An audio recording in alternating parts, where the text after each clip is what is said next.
Jen here with an epic YA book review for you.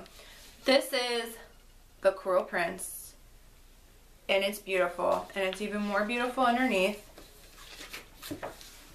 So this is an outstanding naked cover. So I did get swag.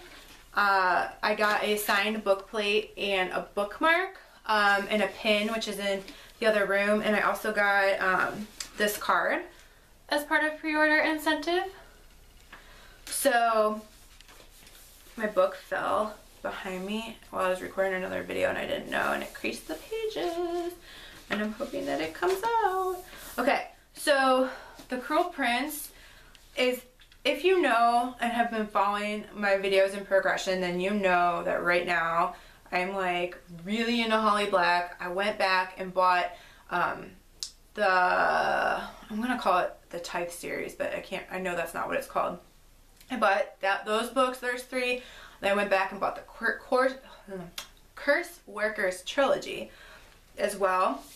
I read, what pretty much sealed the deal for me is I decided to read Even the Darkest Part of the Forest in like October or November, and I was just like, wowza, like this is crazy, I love this. And then I decided to read The Coldest Girl in Cold Town, which is completely different. It's not fae, it was like vampires, but it was not Twilight-esque, and it was amazing. And really, like, I forgot how much I love fae stories, and one of my favorite series several years ago, which I haven't reread and I'm thinking I might, who knows when, is the Wicked Lovely series by Melissa Marr. So if you like urban fantasy and fae, and you kind of like a little bit of dark mixed in there, then I highly recommend checking that out. So back to The Cruel Prince, which is a 5-star read for me, and not just because it's Holly Black, because I didn't give Coldest Girl in Cold Town 5 stars. I think I gave it like 4.5. I might have rounded up to 5 on Goodreads though. I don't know. I wish you could do half stars on Goodreads. Anyway, this book, I don't even know how to explain it. I actually liked that there were stopping points where something concluded and you could put it down for the night and then pick it up, and action would pick up again, and then there would be like a stopping point or a lull in the action. And I really like that because I don't like the feeling, and maybe it's my age, but I don't like the feeling of like, I have to know what happens, I have to know what happens, I have to know what happens, and like reading for 4 hours at a time. I usually read before bed, and I usually read for anywhere between 1 and 2 hours normally. But I usually start reading kind of late. Sometimes I don't even start reading until 11 or 12. And so I liked that there were stopping points. I still finished it relatively fast. I think it took me 4 or 5 days maybe to read it. I didn't read one night because I didn't feel well. But I really liked that about this book. I also liked that it wasn't wordy. The sentences, and they're not clipped, they're still descriptive, but they're concise. And I love precision of language, and Holly Black does a really great job of that. And even reading some of her older stuff, and I can't wait to even read the older stuff, you can really see the progression of her as an author. And this story follows Jude and her family, and Jude, it opens up right away that her parents are murdered, and she's taken to go live in Faerieland, or Fairy, she calls it both things. And Jude is raised by the person who killed her parents, and he's like a general to the High King. And basically the story has a lot of different things. So it opens up with Cardan, who is one of the princes, and the king has like 6 kids that are legitimate, I guess you could say. And Cardan is really cruel. Jude's life, she has an identical twin named Taryn, and an older sister named Vivi, who is part fairy. I don't know if she's complete fairy actually, but I think she's part fairy, because I think her mom, like their mom, is the same. So she is immortal since she's part fae, and a lot of it is Jude trying to figure out who she is. Cardan and his friends are really cruel to her and her sister, and she can't figure out like why. Like, why do they just hate me? They just hate me because I'm human. I didn't ask to be brought here, but this is my home. you know, and they're always kind of harping on her mortality.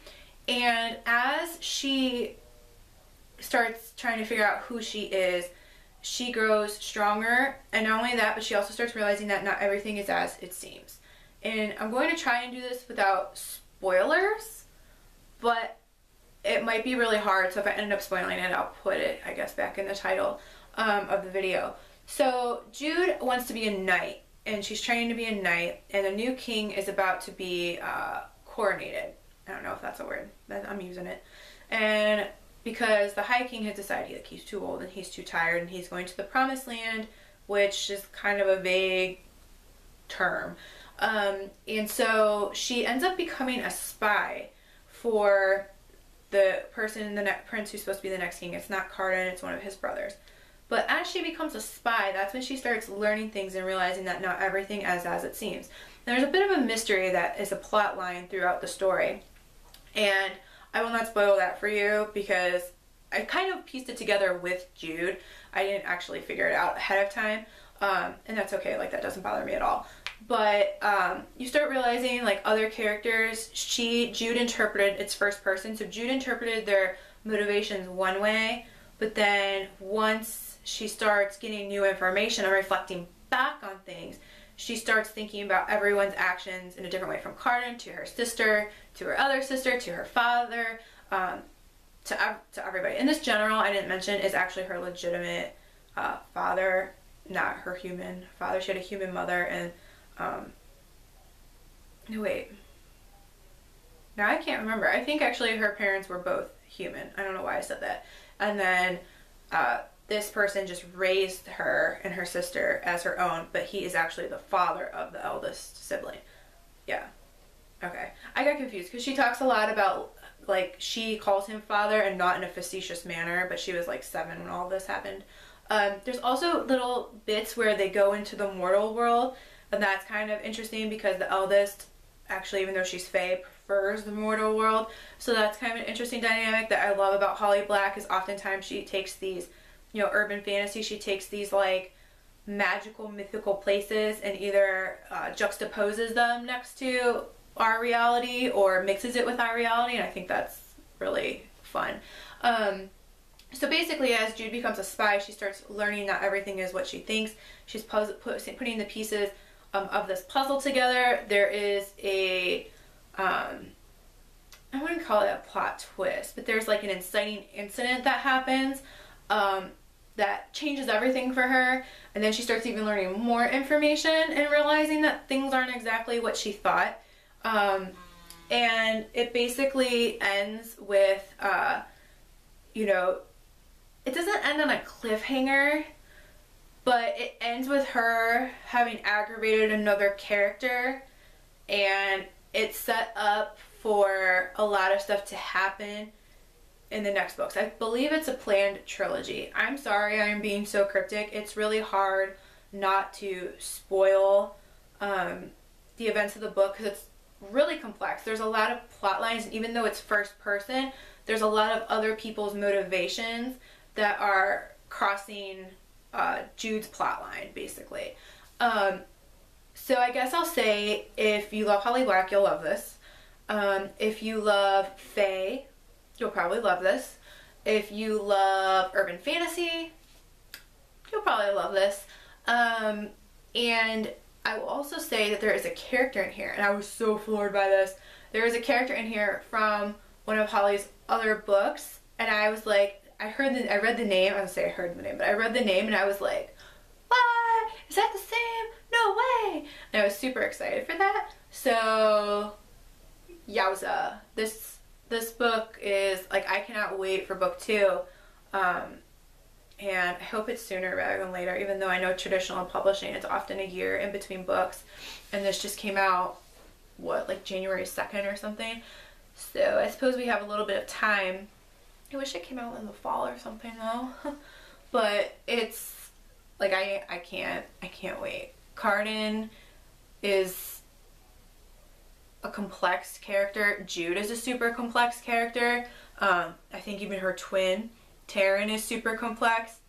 Like, there's just so much depth. Like, you have like these shallow characters, and then eventually as Jude starts learning more information, you're learning the information, and you realize that like the depth and the complexity of the characters that Holly Black has created, and it's just really good. She might just be like in my top like 3 favorite authors. Like, I can't wait to read some of her older stuff and just see how far, you know, her writing has come. She just blows my mind. So I really enjoyed this book. It's 5 stars for me. Sorry for the really cryptic, weird review. It's a little bit different than how I normally do my reviews, but I wanted to emphasize all the like, what do I want to call it? Like, I'm an author, so I'm noticing the things that she does well as an author, and I think that, like, technique, I guess, and I just think that there are certain authors for me who I consider like master storytellers, and I believe that you learn from the books that you read. So Holly Black is pretty awesome, and I hope she comes to Cleveland and does a book tour, because I'd really like to meet her in person and hear her speak and get her actual autograph, not just the signed book plate. So here's hoping that if not for this book, then for one of the future books in this series. So if Cuyahoga County Public Library is watching this, like, Holly Black needs to pay a visit. Hopefully she's in the budget. So Cruel Prince, The Cruel Prince. Amazing. Loved it. So you should check it out if you love urban fantasy, fae, or if you're just a fan of Holly Black. And then meanwhile, happy reading.